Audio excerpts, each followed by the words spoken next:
Gel lutut, adakah dari sumber halal?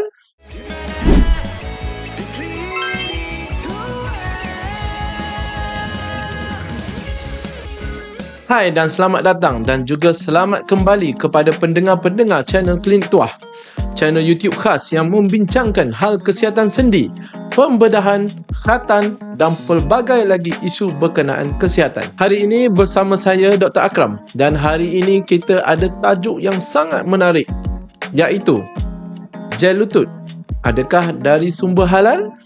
Dan 3 jenis gel lutut yang anda perlu tahu. Kalau anda seorang penghidap masalah osteoartritis atau sakit lutut, atau mengenali seseorang yang mempunyai penyakit ini, saya pasti anda mesti pernah dengar tentang rawatan gel, bukan? Dalam pasaran sekarang terlalu banyak jenis gel lutut, dari murah sampailah yang ke beribu-ribu harganya. Dari mana sumber gel lutut ni datang?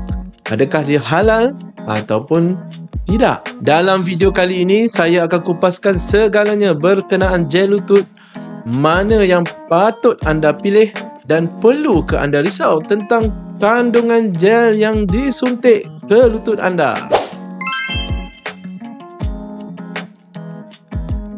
Jadi, apa sebenarnya fungsi gel lutut ni? Gel ini biasanya digunakan untuk membantu mengurangkan geseran di dalam sendi, bertindak sebagai pelincir atau gris tambahan dan juga menyerap hentakan. Rawatan ini selalunya digunakan untuk pesakit osteoartritis, di mana sendi lutut tersebut mengalami kehausan dan kehilangan pelincir atau gris semula jadi. Biasanya dengan suntikan gel lutut, pergerakan akan menjadi lebih lancar, kurang sakit dan pesakit biasanya boleh kembali aktif. Namun, yang tak ramai orang tahu, bukan semua gel lutut adalah sama. Sebab itu, ada orang cakap gel dia tahan sekejap sahaja.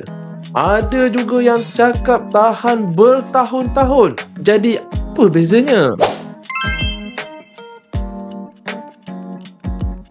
Jadi, untuk yang pertama, soalan yang selalu juga orang tanya saya, dari mana sumber gel lutut ni, doktor?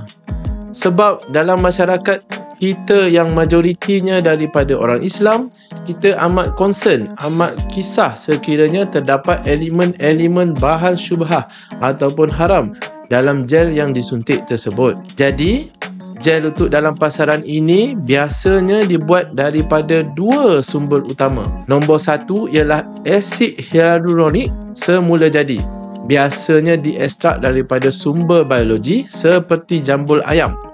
Untuk sumber daripada ayam, kalau untuk pesakit beragama Islam adalah lebih baik untuk mencari sumber gel lutut yang mempunyai sijil halal atau menggunakan pilihan gel lutut yang kedua, iaitu asid hyaluronik sintetik. So, jenis gel lutut sintetik ini biasanya menggunakan proses biofermentasi daripada sumber bakteria untuk menghasilkan komponen asid hyaluronik sintetik tersebut.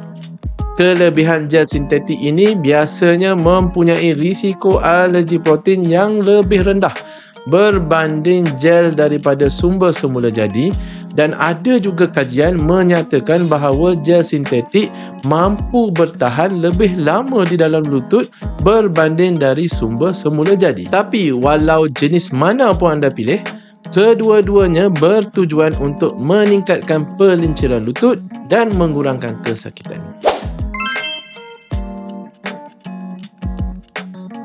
Okey, sekarang kita masuk ke bahagian paling penting.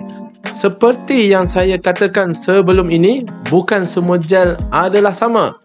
Perbezaan paling ketara dan paling suka untuk saya terangkan kepada pesakit-pesakit saya adalah jenis struktur gel lutut tersebut, iaitu single link, multi link dan juga cross link. Jadi yang pertama, untuk single link, biasanya gel ini adalah gel yang mempunyai harga lebih murah di pasaran, sekitar 200 hingga 600 ringgit.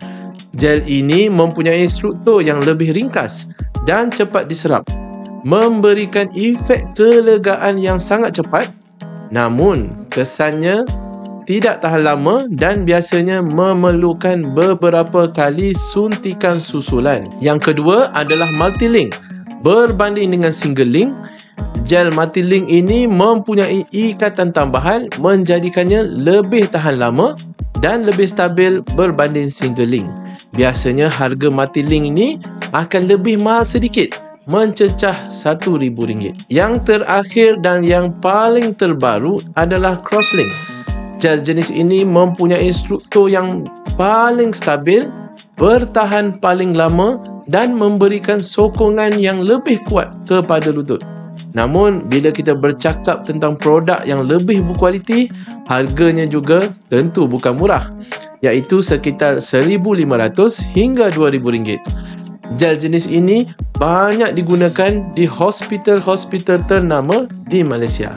Jadi, pilihan terbaik bergantung kepada keperluan anda. Kelegaan segera dengan ketahanan pendek atau sokongan lutut untuk jangka masa yang panjang. Kesimpulannya, gel lutut membantu pelinciran sendi dan sumbernya boleh datang dari sumber semula jadi atau sintetik. Dan terdapat 3 jenis utama: single link, multi-link dan cross-link. Pastikan anda berbincang dengan doktor sebelum membuat keputusan. Kalau anda rasa video ini bermanfaat, jangan lupa like, share dan subscribe. Dan sekiranya anda ada soalan atau ingin berkongsi pengalaman tentang gel lutut, boleh tinggalkan komen pada video ini ya. Terima kasih dan jumpa lagi dalam video seterusnya.